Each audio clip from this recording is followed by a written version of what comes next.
الحمد لله رب العالمين، والصلاة والسلام على سيد المرسلين وعلى آله الطيبين وأصحابه الطاهرين. أما بعد فأعوذ بالله من الشيطان الرجيم. بسم الله الرحمن الرحيم. وأما من أوتي كتابه وراء ظهره فسوف يدعو ثبورا ويصلى سعيرا إنه كان في أهله مسرورا إنه ظن أن لن يحور بلى إن ربه كان به بصيرا إلى آخر السورة. آمنت بالله صدق الله العظيم وبلغنا رسوله النبي الكريم الرؤوف الرحيم عليه أفضل الصلاة والتسليم. اللهم رب اشرح لي صدري ويسر لي أمري واحلل عقدة من لساني يفقه قولي.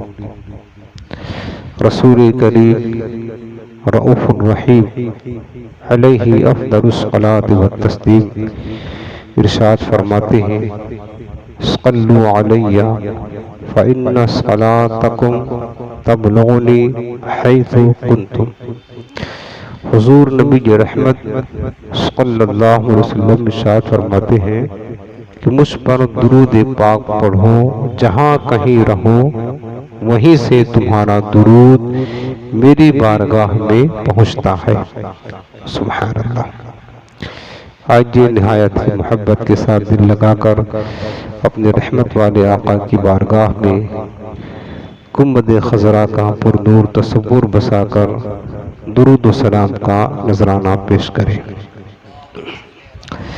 اللہم صلی علی سیدنا و شفیعنا و کریمنا و نبینا و مولانا محمد وعلی آلہ و صحبہ بارک وسلم.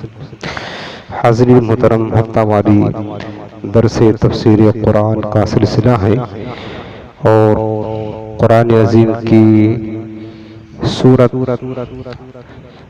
الانشقاق کا درس جاری ہے. تقریباً 9 آیتیں اس سورت جس کا درس ہو چکا ہے.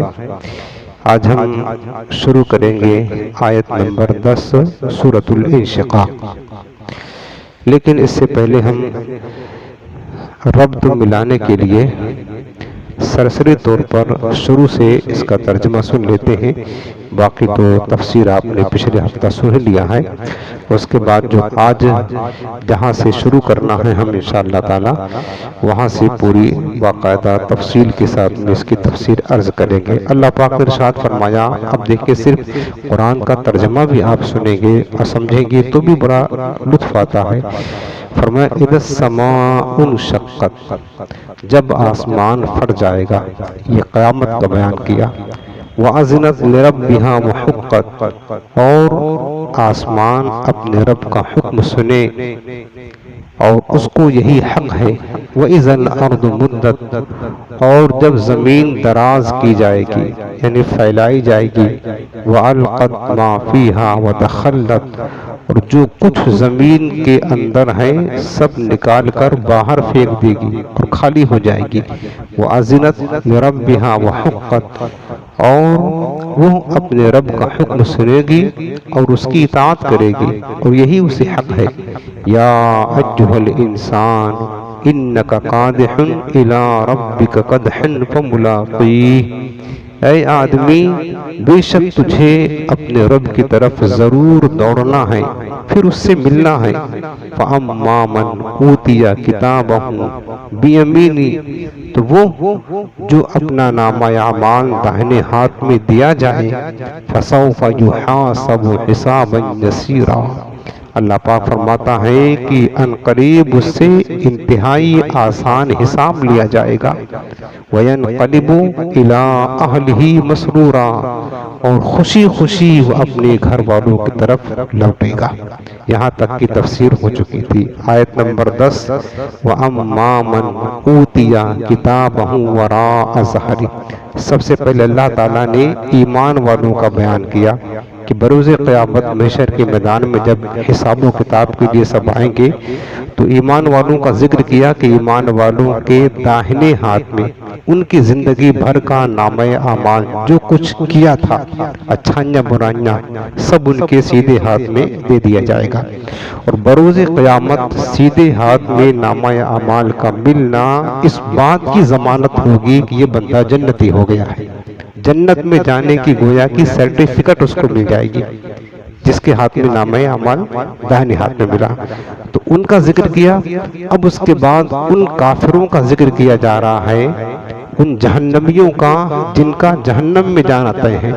فرمایا کہ وَأَمَّا مَنْ، لیکن وہ شخص اوتیہ کتابہ، جس کو اس کا نامہ اعمال دیا گیا، وراء ظہرہ، اس کے پیٹھ کے پیچھے، کہاں دیا گیا؟ وراء ظہرہ، اس کے پیٹھ کے پیچھے دیا گیا، فسوف یدعو ثبورا، تو ان قریب وہ موت مانگے گا، ویصلی سعیرا، اور موت تو اب دوبارہ نہیں آئے گی، البتہ وہ بھڑکتی ہوئی آگ جہنم میں جائے گا۔ حضرت عبداللہ بن عباس رضی اللہ تعالی عنہ نے فرمایا کہ یہ آیت اسود بن عبد الاسد کافر کے متعلق نازل ہوئی، لیکن اس کا حکم عام ہے، تمام کافروں کو شامل ہے یہ حکم کہ جتنے بھی بروز قیامت کفار ہوں گے، خاص کر بدکار و فساق و فجار ہوں گے، ان کا نامہ اعمال ان کے بائیں ہاتھ میں ان کے پیٹھ کے پیچھے دیا جائے گا۔ وہ اپنا دایاں ہاتھ کتاب لینے کے لیے بڑھائے گا تو فرشتہ اس کے بائیں ہاتھ میں کتاب یعنی وہی نامہ اعمال پکڑا کر اس ہاتھ کو موڑ کر اس کے پیٹھ کے پیچھے کر دے گا۔ مقاتل نے کہا کہ اس کے سینے کی ہڈی کو توڑ کر اس کے بائیں ہاتھ کو اس میں باندھا جائے گا، پھر اس کا ہاتھ اس کے پیچھے نکال کر اس کا صحیفہ اعمال اس کے ہاتھ میں پکڑا دیا جائے گا۔ یہ سخت ترین ذلت ہوگی۔ جو کافر ہوں گے، فاسق و فاجر ہوں گے، جن کا جہنم میں جانا طے ہے، ان کا نامہ اعمال کیسے؟ یہ سینے کی ہڈی توڑ کر اس کے اندر سے ہاتھ نکال کر پیچھے باندھا جائے گا، اور پھر پیچھے ہی ان کے بائیں ہاتھ میں نامہ اعمال دے دیا جائے گا۔ اللہ اکبر۔ اللہ تعالی ہمیں سیدھے ہاتھ میں نامہ اعمال عطا فرمائے۔ اس حال کو دیکھ کر وہ کافر جان لے گا کہ وہ جہنم میں جانے والوں میں سے ہے، تو اس وقت وہ موت کی دعا کرے گا، اور یا صبورا، ہائے موت، ہائے موت، یہ پکارے گا، موت مانگے گا کہ تاکہ موت کے ذریعہ عذاب سے چھٹکارا پا جائے، لیکن اسے موت نہ آئے گی اور اسے بھڑکتی ہوئی آگ میں داخل کر دیا جائے گا۔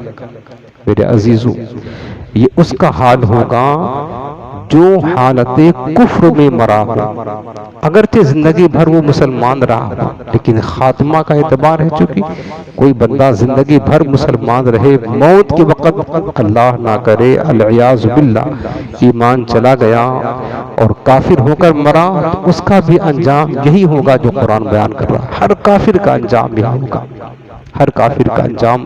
ذرا سوچیں میرے پیارے، جب اس وقت کافروں کے ساتھ یہ سلوک کیا جائے گا کہ بائیں ہاتھ میں ان کے سینے کی ہڈی توڑ کر نامہ اعمال دیا جائے گا، تو وہ جان لے گا اب ہماری ہلاکت ہے، اب ہمارے لیے جہنم ہے، تو وہ دعا کرے گا، چلائے گا، ہائے موت، یا صبورا، یا صبورا، ہائے موت آ جاتی۔ چونکہ موت آنے سے کیا ہوتا ہے؟ موت آنے سے قصہ تمام ہو جاتا ہے۔ جس طریقے سے انسان دنیا میں بہت زیادہ پریشان ہوتا ہے نا، بہت زیادہ مصیبتوں میں ہوتا ہے، ٹینشن میں ہوتا ہے، تو آپ دیکھتے ہیں وہ خودکشی کر لیتا ہے، موت کو اپنے سینے سے لگا لیتا ہے۔ حالانکہ اسلام میں خودکشی کرنا حرام ہے، جائز نہیں، بہت بڑا گناہ ہے، بلکہ حدیث پاک میں ہے کہ جو بندہ جس چیز کے ساتھ خودکشی کرے گا وہ قیامت تک اسی چیز کے ساتھ بلکہ جہنم میں بھی اسی طرح کا عذاب اس کو دیا جاتا رہے گا۔ تو لوگ سوچتے ہیں کہ دنیا کے ٹینشن سے چھٹکارا پانے کے لیے موت آ جائے گی، ایسے تو موت آ نہیں رہی ہے، لہذا دریا میں چھلانگ لگا دیا، پھانسی کے پھندے پر لٹک گیا، اپنے آپ کو قتل کر ڈالا تو چھٹکارا مل گیا۔ یاد رکھنا، اس دنیا کی نجات سے خودکشی کرنا تاکہ چھٹکارا مل جائے اس مصیبت سے، اس سے بڑی مصیبت کو دعوت دینا ہے، کیونکہ آخرت کی مصیبت تو سخت ہے، لیکن انسان کے دماغ میں تو یہ ہوتا ہے نا کہ کاش کسی طرح موت آ جائے، تو بعض اوقات لوگ تمنا بھی کرتے ہیں، دعا کرتے ہیں، حالانکہ موت کی دعا کرنا بھی منع ہے، سمجھ رہے؟ تو اس مصیبت سے، دنیا کی مصیبت سے نجات پانے کے لیے لوگ موت کی آرزو کرتے ہیں، موت آ جائے کاش، اور بلکہ موت کو پانے کی کوشش کرتے ہیں تاکہ جو ہے نا چھٹکارا مل جائے۔ اسی طریقے سے کافر بھی قیامت کے دن جہنم کے عذاب سے چھٹکارا پانے کے لیے موت مانگیں گے، لیکن آپ کو پتا ہے موت صرف ایک بار آئے گی، پھر کبھی بھی موت نہیں آئے گی، بلکہ آخرت میں ہوگا یہ حدیث پاک میں ہے کہ جنت اور جہنم کے درمیان موت کو ایک بیڑی کی شکل میں لایا جائے گا، اور پھر ندا کرنے والا ایک ندا کرے گا، یا اہل الجنہ، اے جنتیوں ذرا ادھر دیکھو، یا اہل النار انظروا الی، اے دوزخیوں ادھر دیکھو۔ جب دونوں دیکھیں گے تو ان کے سامنے کہا جائے گا اس کو پہچانتے ہو کیا ہے؟ کہیں گے ہاں یہ تو موت ہے، تو موت کو انہی کے سامنے، جنتیوں اور دوزخیوں کی نگاہوں کے سامنے ذبح کر دیا جائے گا، اور کہا جائے گا اے جنت والو تمہیں بشارت ہو، اب کبھی تمہیں نکلنا ہی نہیں ہے، خوشخبری تمہارے لیے ہمیشہ رہو، چونکہ موت ہی ایسی تھی کہ جس سے کیا کہتے ہو سکتا ہے تمہیں ٹینشن تھا، موت آ جائے گی، نعمتیں چھوٹ جائیں گی، اور اے جہنمیوں تمہارے لیے ہلاکت ہے، موت ذبح کر دی گئی، اب تمہیں ایک امید جو تھی کہ موت آئے تاکہ موت کی وجہ سے ہمیں اس عذاب سے چھٹکارا مل جائے، موت بھی ختم کر دی جائے گی۔ تو کافر جو ہے نا، فرمایا اللہ پاک نے فسوف يدعو ثبورا، وہ موت کی تمنا کرے گا، ویصلی سعیرا، اور وہ بھڑکتے ہوئی آگ میں جائے گا۔ پھر آگے فرمایا انہو کان فی اہلہ مسرورا، اللہ اکبر، بے شک وہ اپنے گھر والوں میں خوش تھا۔ کون؟ یہ کافر، آخرت کو بھلا کر کے، اللہ اس کی رسول سے غافل ہو کر کے، اپنے دین سے غافل ہو کر کے، صرف دنیا ہی کو سب کچھ سمجھ کر کے وہ اپنے گھر والوں میں خوش تھا۔ انہو کان فی اہلہ مسرورا، اللہ پاک فرماتا کہ بے شک وہ اپنے گھر والوں میں خوش تھا۔ انہو ظن ان لن یحور، بے شک اس نے سمجھ رکھا تھا کہ ہرگز اس کو واپس نہیں لوٹنا ہے، اس نے یہ گمان کیا تھا، کافروں کا آج بھی ہی تو کہ کافر آخرت کو مانتے نہیں، قیامت پر ایمان نہیں رکھتے ہیں، وہ اس بات کا عقیدہ ہی نہیں رکھتے ہیں کہ ہمیں واپس پلٹ کر اللہ کی بارگاہ میں جانا ہے اور حساب و کتاب دینا ہے، کافروں کو اس پر یقین نہیں ہے۔ تو اللہ پاک فرماتا کہ انہو ظن، اس نے یہ سمجھ رکھا تھا کہ ان لن یحور، کہ ہرگز وہ پلٹ کر ہماری طرف نہیں آئے گا، بلا کیوں نہیں، ضرور اسے پلٹ کر آنا ہے، ان ربہ کان بہ بصیرا، بے شک اس کا رب تو اسے دیکھ رہا ہے، ہر حال میں جہاں کہیں ہے ہر جگہ اس کو دیکھ رہا ہے، اس کے اعمال کو دیکھ رہا ہے، تو اس کو سزا دینے پر بھی اللہ تعالیٰ قادر ہے۔ قیامت کے دن کافر کا یہ حال ہے کہ یہ حال اس لیے ہوگا کہ وہ دنیا کے اندر اپنے گھر میں، اپنی خواہشوں میں، لذتوں میں، شہوتوں میں، تکبر میں، غرور میں، کفر میں، شرک میں خوش تھا۔ اب آج بھی دیکھیں کافر خوش ہیں نا، یہودیوں کو دیکھ لے، نصرانیوں کو دیکھ لے، کافروں کو دیکھ لے، مشرکوں کو دیکھ لے، خوش اپنی خواہشات میں، کفر شرک میں، تکبر میں پڑے ہیں۔ اس نے اپنے انجام کے بارے میں کبھی سوچا ہی نہ تھا، اور نہ ہی آئندہ پیش آنے والے عذاب سے ڈرتا تھا۔ اب اس معمولی اور حقیر سی خوشی کی جگہ اسے کبھی نہ ختم ہونے والے غم اور حزن سے واسطہ پڑے گا۔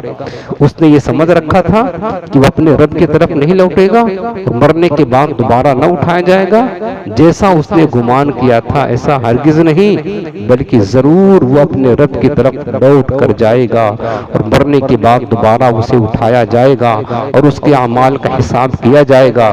بے شک اس کا رب اس کے کفر اور تمام گناہوں کو دیکھ رہا ہے، اور اس کا کوئی عمل اللہ تعالیٰ سے پوشیدہ نہیں ہے، لہٰذا وہ بہرحال اللہ تعالیٰ کی طرف لوٹے گا اور اپنے اعمال کی سزا پائے گا۔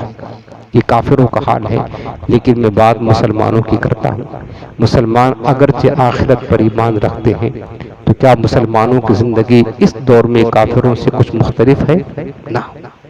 آپ دیکھ لیں، جو کافروں کا انداز ہے زندگی گزارنے کا، وہی انداز بعین ہی زیادہ تر مسلمانوں کا ہے۔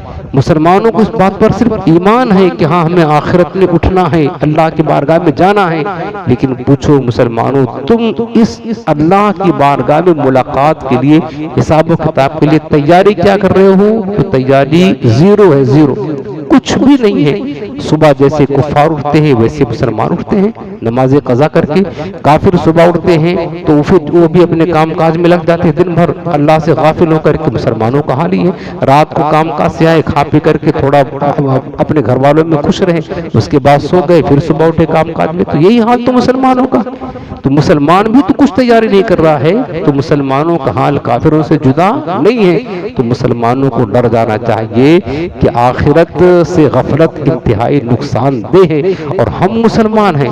مسلمانوں کی زندگی مسلمان کی طرح ہونا چاہیے، کافروں کی طرح نہیں ہونا چاہیے۔ وہ ایک شاعر تھا اکبر الہ آبادی، اس نے کیا کہا تھا کہ کیا بتاؤں احباب کیا کار نمایاں کر گئے، BA کیا نوکر ہوئے، پنسل ملی اور مر گئے۔ یہی حال مسلمانوں کی زندگی کا ہے، بس دنیا کی زندگی ہے۔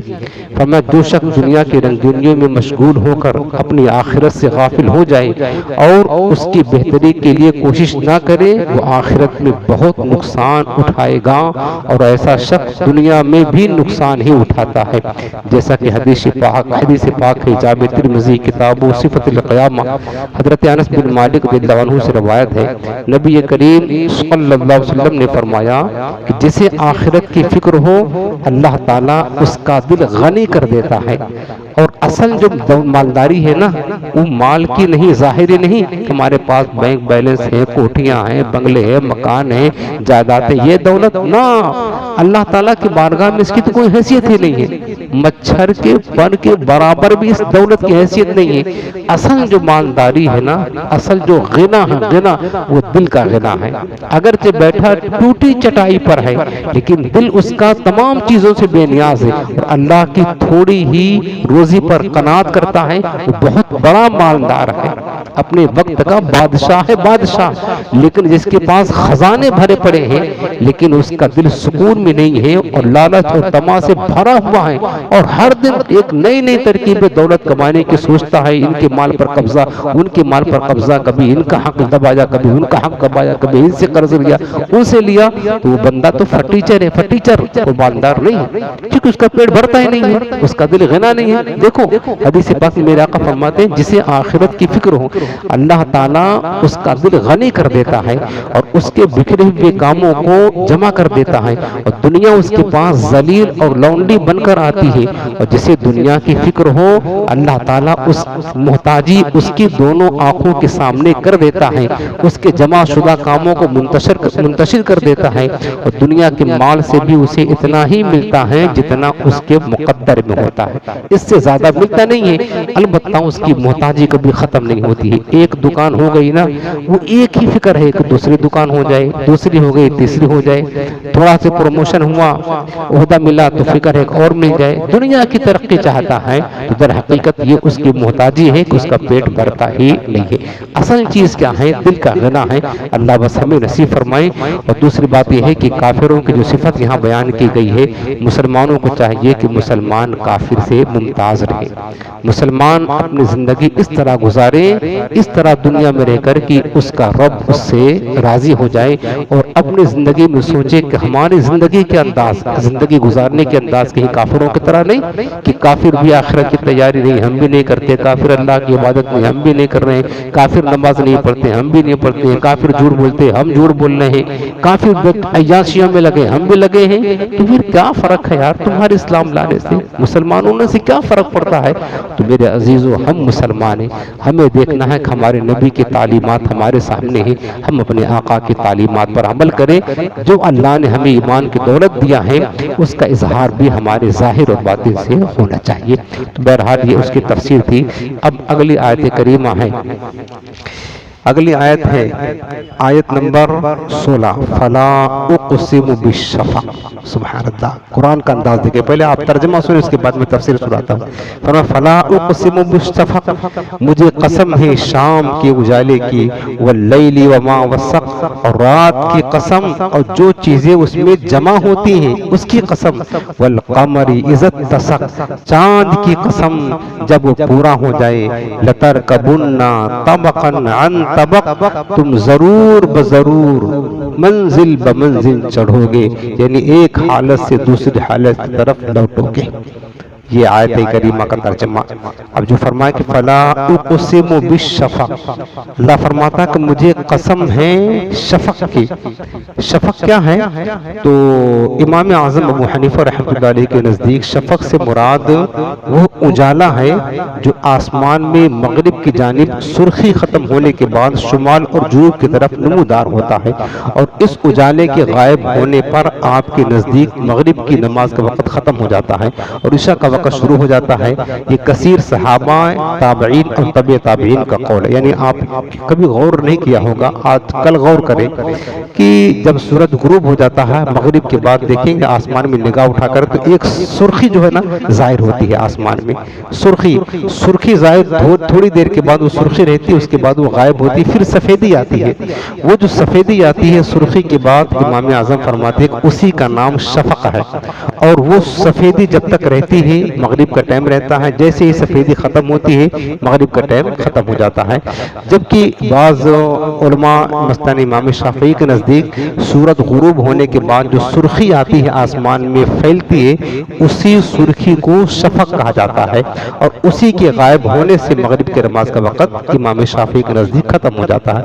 گویا کہ امام شافعی کے نزدیک مغرب کا وقت جلدی ختم ہوتا ہے اور احناف کے نزدیک مغرب کا وقت کچھ دیر کے بعد ختم ہوتا ہے.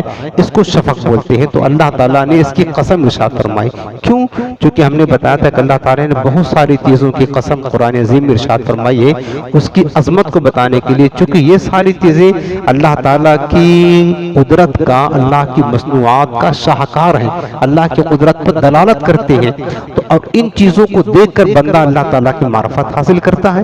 اللہ رب العالمین کی ذات پر، وجود پر نشان ہے. اس وجہ سے رب العالمین نے ان کی قسم فرمائی.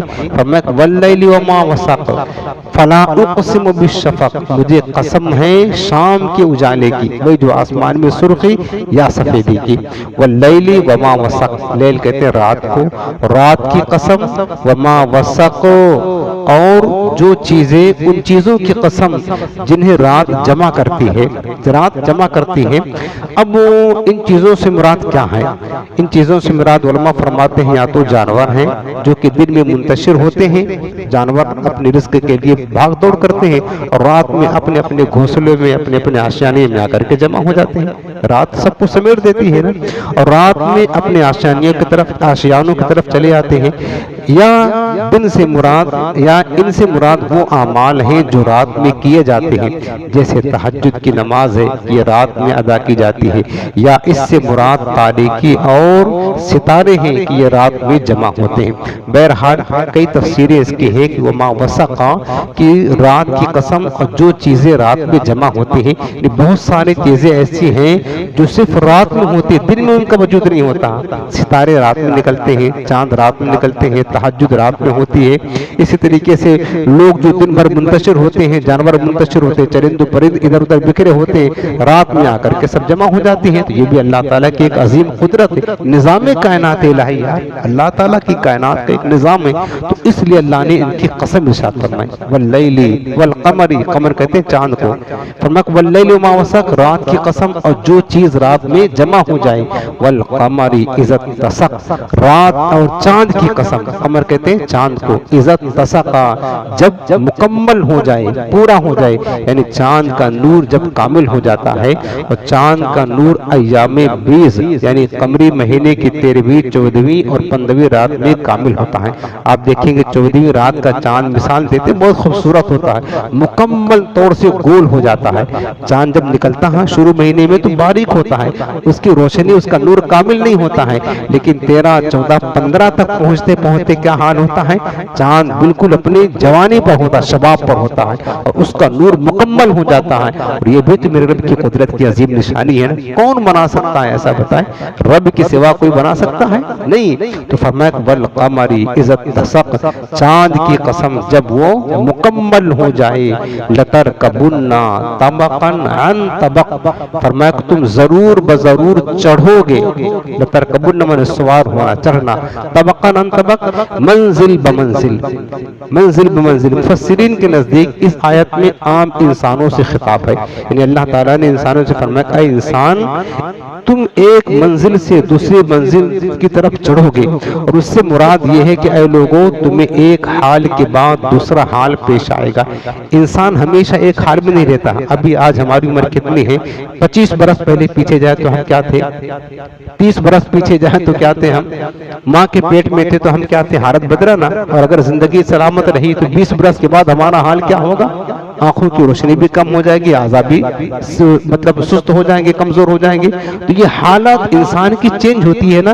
تو اللہ نے کیا فرمایا کہ لترکبن طبقا عن طبق، تم ضرور بضرور ایک حالت سے دوسری حالت کی طرف منتقل ہوگے، ہمیشہ ایک حالت پر باقی نہیں رہو گے، تمہارے سامنے مختلف احوال آتے رہیں گے۔ ان احوال کے بارے میں حضرت ابن عباس رضی اللہ عنہ نے فرمایا کہ پہلے موت کی سختیاں اور ہولناکیاں، اس میں انسان مبتلا ہوگا، پھر مرنے کے بعد اٹھنا، پھر قبر میں، پھر حساب کی جگہ پیش ہونا، پھر محشر کے دن، یہ سارے جو مطلب ایک حالت سے دوسری، پہلے موت کی سختیاں، پھر قبر کی سختیاں، پھر قیامت کی سختیاں، پھر محشر کی سختیاں، پھر نامہ اعمال کی، پھر پل صراط کی، یہ کیسے حالات چینج ہو رہے ہیں؟ یہ تو آخرت کے بارے میں ہے۔ اور یہ بھی کہا گیا ہے کہ انسان کے حالات میں مختلف درجے ہیں۔ انسان پہلے مرحلے میں جب شکم مادر میں ہوتا ہے تو گندے پانی کا قطرہ ہوتا ہے نطفہ کی شکل میں، پھر اپنی تخلیق کے مراحل طے کرتا ہوا اللہ کی قدرت سے مکمل انسان بن جاتا ہے، پھر جوان ہوا، پھر ادھیڑ عمر کو پہنچا، پھر بوڑھا ہوا، پھر مر گیا اور قبر میں دفن ہو گیا، پھر برزخ میں آ گیا، پھر قیامت قائم ہوگی تو میدان محشر میں پہنچا، پھر اپنے ایمان و اعمال کے اعتبار سے جنت میں گیا یا اعمال بد کے اعتبار سے دوزخ میں جھونک دیا جائے گا۔ یوں انسان متعدد امور و احوال میں منتقل ہوتا رہا، ایک منزل سے دوسرے منزل میں منتقل ہوتا رہا، پھر اس کو دار ثواب یا دار عذاب میں ہمیشگی حاصل ہو گئی۔ اب اس کے بعد اس کا آخری ٹھکانہ، آخری منزل آ گئی، یا تو جنت یا تو دوزخ۔ اس کے علاوہ اس سے پہلے آپ دیکھیں انسان جب سے پیدا ہوا، پیدا ہونے سے لے کر برابر سفر میں ہوتا ہے۔ سب سے پہلے عالم ارواح ہوا، اس کے بعد وہاں سے منتقل ہوا تو اپنی ماں کے پیٹ میں آیا، وہاں سے منتقل ہوا تو عالم دنیا میں آیا، یہاں سے منتقل، اور حالات ہر جگہ کے احوال جو ہے مختلف ہیں۔ یہاں سے منتقل ہوا قبر میں گیا، عالم برزخ میں، وہاں سے منتقل ہوا تو عالم محشر میں آیا، میدان محشر میں، وہاں سے منتقل ہونے کے بعد اور وہ کیا کہتے ہیں جزا سزا کا معاملہ ہونے کے بعد، پرسرات عبور کرنے کے بعد پھر جنت یا دوزخ۔ اب یہ ہمیشگی کا ٹھکانہ ہے، اب اس کے بعد انسان کا مطلب سفر نہیں ہے۔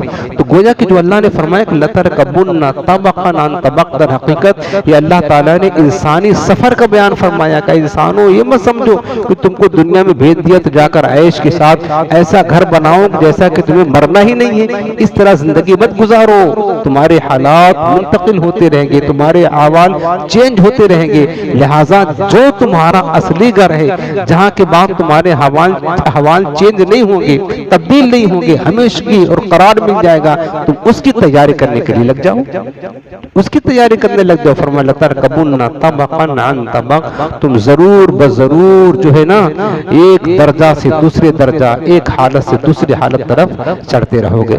ایک تفسیر تو یہ ہے کہ اس سے مراد انسان ہے، عام انسان، ہر ایک مراد ہے۔ دوسری تفسیر مفسرین کرام نے بیان فرمایا اس آیت کریمہ کہ یہ ہے کہ اس آیت میں خاص نبی کریم صلی اللہ علیہ وسلم سے خطاب ہے۔ اللہ نے اپنے حبیب کو فرمایا کہ میرے حبیب تم ایک منزل سے دوسری منزل کی طرف چڑھتے رہو گے۔ اس سے مراد یہ ہے کہ جب میرے آقا آسمانی سفر پر گئے تو دیکھیں ایک آسمان سے دوسرے آسمان کی طرف چڑھیں گے۔ اللہ تعالیٰ نے اپنے حبیب کے ساتھ ایسا کیا کہ آپ معراج کی رات ایک آسمان پر تشریف لے گئے، پھر دوسرے پر، پھر تیسرے پر، درجہ بدرجہ، پھر سدرۃ المنتہا پر، پھر مقام مستویٰ پر، پھر اس سے آگے عرش پر، پھر اس سے آگے کہاں گئے؟ کہاں جہاں کا خبر ہی نہیں وہاں پہنچے۔ تبارک اللہ شان تیری تجھی کو زیبا ہے بے نیازی، کہیں پہ وہ جوش لنترانی، کہیں تقاضے وصال کے تھے، لا مقام میں گئے۔ فکان قاب قوسین او ادنا، اللہ فرماتا ہے قاب قوسین میں پہنچ گئے۔ تو یہ حضور علیہ السلام کی جو مقام اللہ نے بلند کیا نا، درجہ بدرجہ اللہ نے اپنے حبیب کو بلند مقام عطا فرمایا ہے، اس کی طرف اشارہ فرما اللہ نے۔ تترکبن طبقا عن طبق، میرے حبیب تم درجہ بدرجہ بلند ہوتے جاؤ گے۔ پھر اللہ نے یہ بھی تو کہا نا وَلَلْآخِرَةُ خَيْرٌ لَكَ مِنَ الْأُولَى، اے میرے حبیب آپ کی ہر آنے والی گھڑی پچھلے گھڑی سے بہتر ہے۔ ہاں حضور کا درجہ دن بدن آج بھی بڑھ رہا ہے، یہ نہیں کہ بند ہو گیا درجہ بڑھنا نا، حضور چونکہ آج بھی باحیات ہیں اپنی جسمانی حقیقی کے ساتھ۔ یہ قرآن و حدیث کا عقیدہ اپنا نہیں، ہمارے گھر کا قرآن اور سنت کا عقیدہ ہے، تو حضور کے درجے آج بھی درجہ بدرجہ بلند ہو رہا ہے۔ یہ اس طرف اشارہ فرمایا لَتَرْكَبُنَّ طَبَقًا عَن طَبَقٍ۔ تو اس مناسبت سے دیکھیں گے کہ یہ آیت میرے آقا کی نعت شریف ہے، نعت کہتے ہیں تعریف کو، حضور کی تعریف ہے۔ حضرت ابن عباس فرماتے ہیں کہ اس آیت میں حضور علیہ السلام کی کا حال بیان کیا گیا۔ دیکھو ابن عباس رضی اللہ عنہ سب سے بڑے مفسر فرماتے ہیں اس آیت میں اللہ نے اپنے حبیب کے حوال کو بیان فرمایا ہے۔ اس آیت کا معنی یہ ہے کہ آپ کفار کی سرکشی اور جھٹلانے کی وجہ سے غمگین نہ ہوں، اے میرے حبیب آپ کو مشرکین پر فتح اور کامیابی حاصل ہوگی، اور آپ کا کام، آپ کا انجام بہت بہتر ہوگا، اور پھر حقیقت میں میرے مصطفیٰ کی شان تو اور مقام مصطفیٰ قیامت کے دن دیکھنا نصیب ہوگا۔ فقط اتنا سبب ہے انعقاد بزم محشر کا کہ ان کی شان محبوبی دکھائی جانے والی ہے۔ ہزاروں برس اہل محشر پریشان ہوگے، اللہ تعالیٰ ان سے کلام ہی نہیں کرے گا، پسینے میں شراب بور ہوگے، سخت گرمی میں ہزاروں برس اسی حال میں گزر جائیں گے، اللہ کلام ہی نہیں فرمائے گا، ان کا حساب و کتاب ہی شروع نہ ہوگا۔ حضرت تمام انبیاء کرام کے پاس جائیں گے، امتیں جمع ہو کر حضرت آدم کے پاس، نوح علیہ السلام کے پاس، ابراہیم علیہ السلام کے پاس، سارے نبیوں کے پاس جائیں گے۔ سب صحیح حدیثوں میں لکھا ہے، کوئی پوچھے گا ہی نہیں، گویا کہ کوئی منہ لگائے گا ہی نہیں، سب کہیں گے جاؤ جاؤ اذهبوا اذهبوا۔ آخر میں میرے آقا کھڑے ہوں گے، آؤ آؤ انا لہا انا لہا۔ حضور آئیں گے اور حضور سب سے پہلے رب کی بارگاہ میں سجدہ کریں گے، اول من یسجد لہ، آقا فرماتے سب سے پہلے میں اپنے رب کی بارگاہ میں سجدہ کروں گا، اللہ مجھے سجدہ کرنے کا اجازت دے گا، اور حضور اللہ سے کہیں گے مالک ان کا حساب و کتاب تو شروع کر۔ جب آقا کریم رب کی بارگاہ میں التجا کریں گے تب رب العالمین حساب شروع کرے گا۔ تو حضور کی شان محبوبی تو آخرت میں دیکھی کتنا عظیم درجے پر فائز کیا۔ اللہ نے فرمایا کہ وَلَسَوْفَ يُعْطِيكَ رَبُّكَ فَتَرْضَىٰ عَسَىٰ أَن يَبْعَثَكَ رَبُّكَ مَقَامًا مَحْمُودًا، اے میرے حبیب قریب ہے کہ اللہ آپ کو مقام محمود عطا فرمائے گا۔ مفسرین فرماتے ہیں اس کا معنی یہ ہے کہ یجلسہ معہم علی السریر، اللہ تعالیٰ اپنے عرش پر اپنی کرسی کے ساتھ اپنے محبوب کو بٹھائے گا، یہ مقام محمود ہے جو اس کی شان کے لائق ہو گیا۔ یہ ہماری کرسی طرح مت سمجھنا جس طرح ہم کرسی پر بیٹھتے ہیں تو دوسرے کو بیٹھا دیتے ہیں، نا وہ اللہ کے عرش کی کرسی ہے جو اس کی شان کے لائق ہے، اپنے ساتھ عرش اعظم پر کرسی پر اللہ اپنے حبیب کو بٹھائے گا۔ لَتَرْكَبُنَّ طَبَقًا عَن طَبَقٍ، معنی یہ ہے میرے حبیب تم ہر حال میں درجہ بدرجہ بلند ہوتے رہو گے۔ اب اگلی آیت سنیں، فَمَا لَهُمْ لَا يُؤْمِنُونَ وَإِذَا قُرِئَ عَلَيْهِمُ الْقُرْآنُ لَا يَسْجُدُونَ۔ اللہ اکبر، کتنا پیارا کلام ہے یار، سبحان اللہ۔ آیت نمبر 20 اور 21 دیکھ رہے قرآن کا انداز، دیکھ رہے ایک ایک لفظ جسے ضد ہے وہ نہ مانے، یہ الگ ہے بات، ورنہ میرے مصطفیٰ کی عظمت تو قرآن میں بیان ہے۔ نہ جانے کیا پڑھتے ہیں لوگ، حضور علیہ السلام کی تعریف ملتی نہیں قرآن میں، ہمیں تو ایک ایک لفظ میں سرکار کی شان نظر آتی ہے۔ آپ دیکھ تو رہے، سن تو رہے نا۔ اللہ بس ہمارے محبوب کی عظمتیں بلند رکھے۔ فرمایا کہ فَمَا لَهُمْ لَا يُؤْمِنُونَ، تو اللہ فرماتا کیا ہو گیا ان کافروں کو، لا یؤمنون کہ ایمان نہیں لاتے۔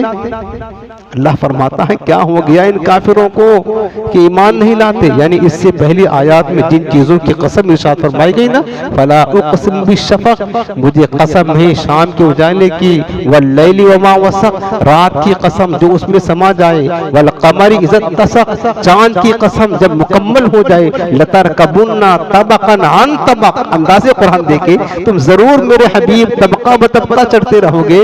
اللہ فرماتا ہے کہ یہ چیزیں جو قسم ارشاد فرمائی گئی یہ اللہ تعالیٰ کی عظیم قدرت پر دلالت کرتی ہیں. یہ آسمان، یہ چاند، یہ سورج، یہ رات اور دن، بتاؤ کوئی بنا سکتا تھا؟ ہم کو بتائیں کوئی بنا سکتا؟ چاند ہزاروں برس گزر گئے بنے ہوئے اللہ تعالیٰ نے بنایا ہے. چاند کی روشنی حلق ذرہ برابر بھی کم نہ ہوئی، نہ کبھی بگڑتا ہے، نہ کبھی پرانا ہوتا ہے، نہ کبھی کیا کہتے ہیں ریپیئرنگ کرنے کے لیے کسی کارخانے میں جاتا ہے. اللہ کی عظیم قدرت دیکھے. باقی دنیا کی کوئی چیز بنا لے کبھی نہ کبھی تو اس میں آگے پیچھے ہوتا ہے، بگڑتا ہے، ٹوٹتا ہے، مطلب کچھ دن تو ہوتا ہے. لیکن چاند سورج کی شان دیکھیں.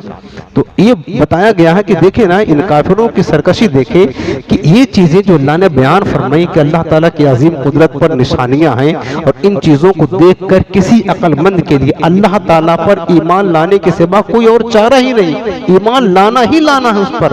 تو اب کفار کے پاس اللہ پر ایمان لانے میں کیا عذر باقی ہے؟ اور وہ ان دلائل کے ظاہر ہونے کے باوجود بھی اللہ تعالیٰ پر کیوں ایمان نہیں لاتے ہیں؟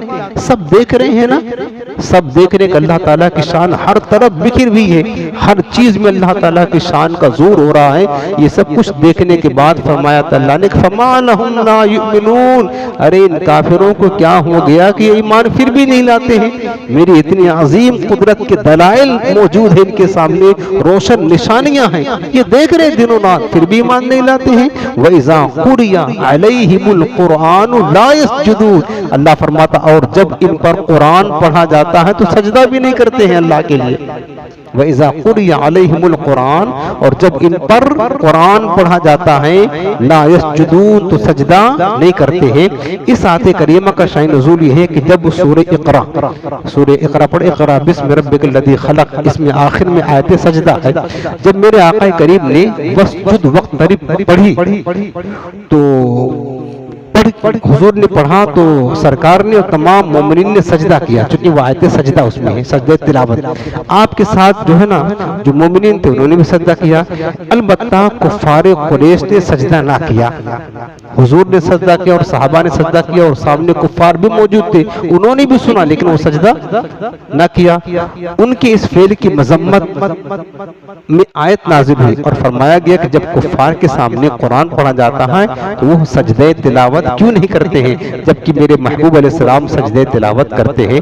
ابھی میں یہ سورت پوری کر لوں، اس کے بعد سجدہ تلاوت کے کچھ احکام دو چار مسائل آپ کو بتا دیتا ہوں جو آپ کو کام آئے گا. پہلے آپ اس کو سن لیں. بل الذین کفروا یکذبون، بلکہ کافر جو ہے نا، کافر یہ جھٹلا رہے ہیں. بل الذین کفروا، بلکہ کافر جھٹلا رہے ہیں، یعنی اللہ تعالیٰ کی توحید اور رسول اللہ صلی اللہ علیہ وسلم کی نبوت پر ایمان لانے کے دلائل بالکل واضح ہیں، لیکن کفار اپنے آبا و اجداد کی اندھی تقلید اور ضد اور حق دھرمی کی وجہ سے ان دلائل کو بھی جھٹلا رہے ہیں. واللہ اعلم بما یوعون، اور اللہ خوب جانتا ہے جو اپنے دل میں چھپا رہے ہیں. لا جانتا ہے جو اپنے دل میں چھپاتے ہیں، یعنی جو اپنے دلوں میں کفر و شرک اور تکذیب کو جمع کر رکھا ہے. اللہ کو اس کا خوب علم ہے اور وہ اس کا دنیا اور آخرت میں سزا دینے والا بھی ہے. کفار خیال کرتے تھے کہ اگر ایمان قبول کر لیں گے تو ان کا دنیاوی منصب اور دنیا کے فائدے ختم ہو جائیں گے. اللہ تعالیٰ اسے خوب جانتا ہے. وہ سوچتے تھے کہ یار ہم تو یہاں کے گویا کے سردار ہیں اور کیا کہتے ہیں اہل مکہ کے سرداروں میں سے عزت ہے، اگر ہم حضور السلام کو نبی مان لیں گے، ان کے غلام بن جائیں گے تو ہماری تو سرداری ختم ہو جائے گی. یہ اپنے دل میں رکھ کر کے حضور پر ایمان نہیں لاتے تھے، حضور کو نبی نہیں مانتے تھے. اللہ فرماتا ہے بل الذین کفروا یکذبون، بلکہ کافر تو جھٹلا رہے ہیں. واللہ اعلم بما یوعون، اور اللہ خوب جانتا ہے جو اپنے دل میں یہ رکھتے ہیں. فبشرہم بعذاب علیم، اے میرے حبیب تم انہیں ان کے کفر اور عناد پر دردناک عذاب کی بشارت سنا دو.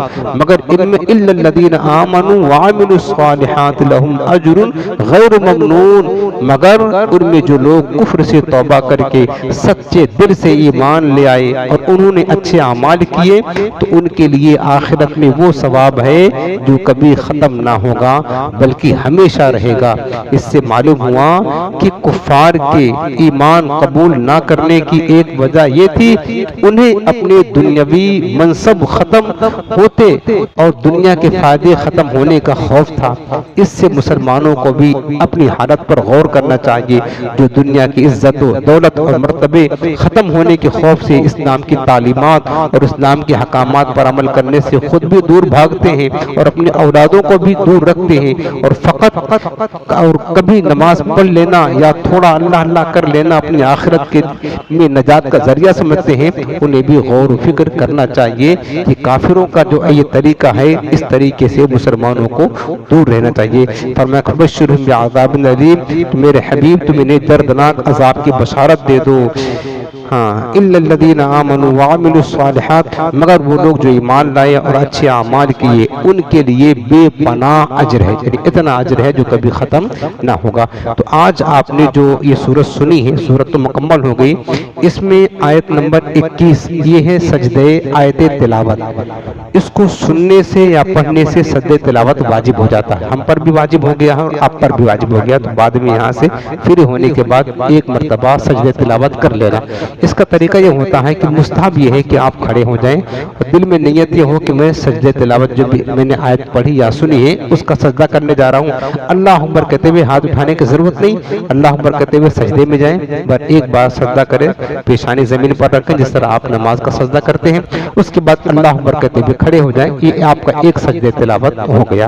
تو یہ سجدہ تلاوت کا طریقہ۔ ویسے بھی سجدہ تلاوت کی آیت پڑھنے اور سننے سے بھی دونوں صورتوں میں سجدہ واجب ہو جاتا ہے۔ ٹھیک، قرآن کریم میں کل 14 آیات سجدہ ہیں جنہیں پڑھنے یا سننے سے سجدہ تلاوت واجب ہو جاتا ہے، خاص سننے والے نے سننے کا ارادہ کیا ہو یا نہ کیا ہو۔ زبردستی بھی اگر کسی نے سنا دیا آیت سجدہ تو بھی سجدہ تلاوت کرنا واجب ہو جائے گا۔ یہ نہیں کہہ سکتا ہم تھوڑی کوئی چاہتے تھے سننے کے لیے، اگر مطلب نہ سننے کا ارادہ ہو تب بھی سجدہ تلاوت واجب ہو جاتا ہے، لیکن اتنی آواز سے آیت سجدہ پڑھا تو خود سن سکتا ہو، خود سن سکے اتنی تیز پڑھا تو سجدہ تلاوت واجب ہو جائے گا۔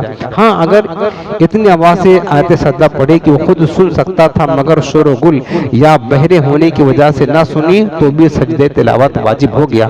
اگر محض ہونٹ ہلا آواز پیدا نہ ہوئی تو سجدہ تلاوت واجب نہیں ہوگا۔ سجدہ تلاوت کے لیے وہی شرطیں ہیں جو نماز کے لیے ہیں، انہیں طہارت بھی ہو، ستر عورت بھی ہو، استقبال قبلہ بھی ہو، نیت بھی ہو، ساری چیزیں ہونا چاہیے تو ہی جا کر کے سجدہ تلاوت ادا ہوتا ہے۔ اگر امام نے نماز میں آیت سجدہ پڑھی تو اس پر اور مقتدیوں پر، اور جو شک نماز میں تو نہ ہو لیکن اس آیت کو سن لے تو اس پر بھی سجدہ تلاوت واجب ہو جاتا ہے۔ اب ایک آخری مسئلہ سن لے، جیسے کہ ہم نے ابھی آیت کریمہ پڑھی، سجدہ تلاوت ایک ہے لیکن ہم نے اس کو 2-3 بار ریپیٹ کر کے پڑھی اور آپ نے 2-3 بار سنی، اب کتنا سجدہ واجب ہوگا؟ 2 بار سنی تو 2 بار، 3 بار سنی 3 بار، کتنا بار؟ اس کا حکم یہ ہے کہ دیکھیں اگر ایک ہی آیت سجدہ ایک ہی مجلس میں اگرچہ 100 بار آپ پڑھیں، 1000 بار پڑھیں تو ایک ہی سجدہ تلاوت واجب ہوتا ہے۔ یہ مسئلہ دھیان رکھیں، ابھی میں نے ایک ہی پڑھی نا، ایک ہی آیت سجدہ بار بار ایک ہی مجلس میں بھی بیٹھے ہوئے اٹھے نہیں گئے نہیں، ٹھیک ہے نا، آپ بھی بیٹھے ہوئے، یہ مجلس ایک ہے، اگر ہم اس کو 100 بار پڑھیں گے نا تو بھی ایک ہی سجدہ تلاوت واجب ہوگا۔ لیکن اگر ایک ہی مجلس میں کئی آیت سجدہ پڑھی، مثلا ابھی ہم نے اس سورت کی پڑھی، پھر کیا کہتے ہیں کہ دوسری سورت کی پڑھ لی، پھر تیسری سورت کی، یعنی 14 آیت سجدہ الگ الگ پڑھی، اگرچہ مجلس ایک ہی ہو تو جتنی آیت سجدہ پڑھیں گے اتنا سجدہ تلاوت واجب ہوگا۔ ایک کب ہوگا؟ جبکہ ایک ہی مجلس میں ایک ہی آیت کریمہ بار بار ریپیٹ کریں گے تو سجدہ تلاوت ایک ہی واجب ہوگا۔ لیکن اگر سجدہ تلاوت مختلف ہو گئے، الگ الگ آیات کے پڑھا تو جتنا پڑھیں گے اگرچہ مجلس ایک ہو یا بدل جائے بہر صورت اتنا ہی سجدہ تلاوت واجب ہوتا ہے۔ اللہ تعالی ہمیں قرآن عظیم کے فیضان سے روشن فرمائے اور نور